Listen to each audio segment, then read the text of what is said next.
یہ بات ذہن میں رکھیں کہ جب بے جان چیزوں کے درمیان تعلق ہوگا تو اسے کشش کہیں گے، جانداروں کے درمیان تعلق ہوگا تو وہ کشش محبت کہلائے گی۔ چنانچہ بے جان چیزیں بھی اپنی طرف کھینچتی ہیں، زمین اپنی طرف کھینچتی ہے، اس لیے درخت سے پھل زمین پہ گرتے ہیں۔ اس کو سائنس کی زبان میں گریویٹیشنل فورس کہتے ہیں۔ تو یوں سمجھیے کہ اللہ رب العزت نے لوہے اور مقناطیس کے درمیان محبت رکھ دی ہے۔ نباتات میں بھی ایک دوسرے کے ساتھ محبت، چنانچہ سائنس نے ثابت کر دیا کہ بعض پودے میل ہوتے ہیں اور بعض فیمیل ہوتے ہیں۔ میل پودے سے پولن اڑ کے جاتا ہے اور فیمیل پودا اس پولن کو لے لیتا ہے اور اس کے اندر پھل اور پھول بن جاتا ہے۔ گویا ان کے درمیان بھی خاص کشش ہوئی۔ اس کے بعد حیوانات، ان کے درمیان بھی یہ محبت ہوتی ہے۔ مثال کے طور پر اللہ رب العزت نے مچھلی کو پانی کے ساتھ محبت عطا کر دی۔ مچھلی پانی کے بغیر رہ ہی نہیں سکتی، مقولہ بن گیا۔ مومن مسجد میں آ کر ایسے پرسکون ہو جاتا ہے جیسے کہ مچھلی پانی میں آ کر پرسکون ہو جاتی ہے۔ تو اللہ رب العزت نے رحمت کے 100 حصے کیے، ایک حصہ ساری دنیا کی انسانوں میں، حیوانوں میں، چرندوں پرندوں میں تقسیم کیا گیا۔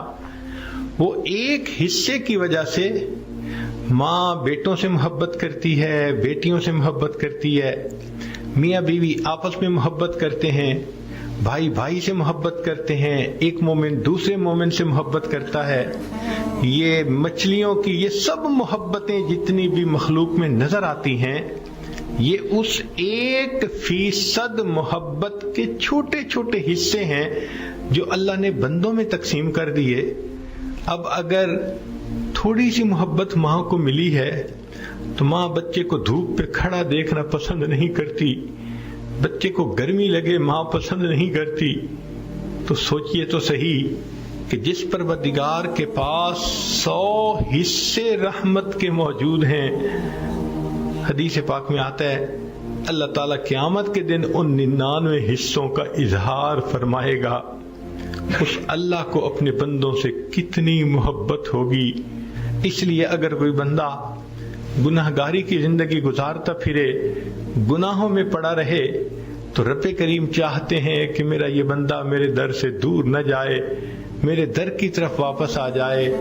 اللہ تعالیٰ اس بندے کا انتظار کرتے ہیں۔ علماء نے لکھا ہے ماں اپنے بچھڑے بیٹے کا اتنا انتظار نہیں کرتی جتنا اللہ رب العزت اپنے بگڑے ہوئے بندے کا انتظار فرماتے ہیں۔ حدیث پاک میں بتلایا کہ ایک آدمی اونٹنی پہ سفر کر رہا تھا، اونٹنی کے اوپر کھانے پینے کا سامان تھا، صحرا کا سفر تھا۔ ایک جگہ پر وہ تھوڑی دیر آرام کے لیے رکا، نیند آ گئی، آنکھ کھلی تو دیکھا کہ اونٹنی غائب ہے۔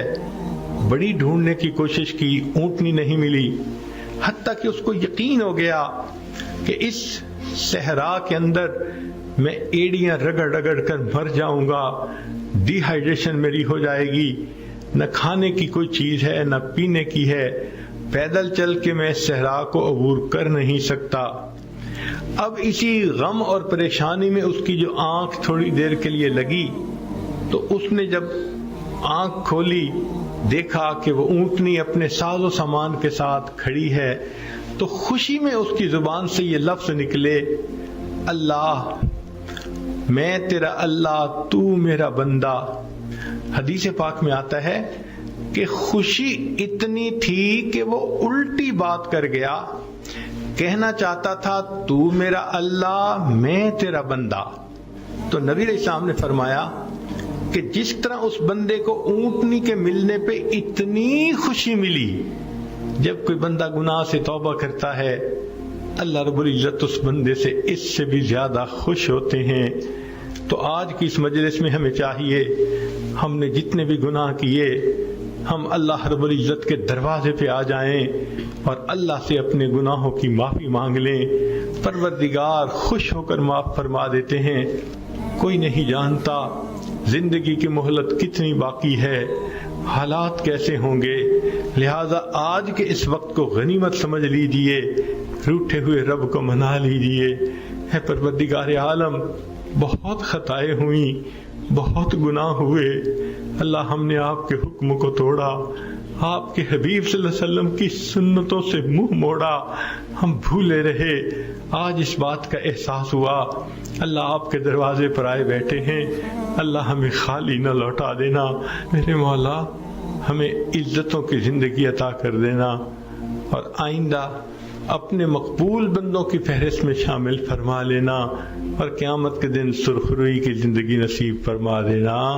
وآخر دعوانا ان الحمد للہ رب العالمین.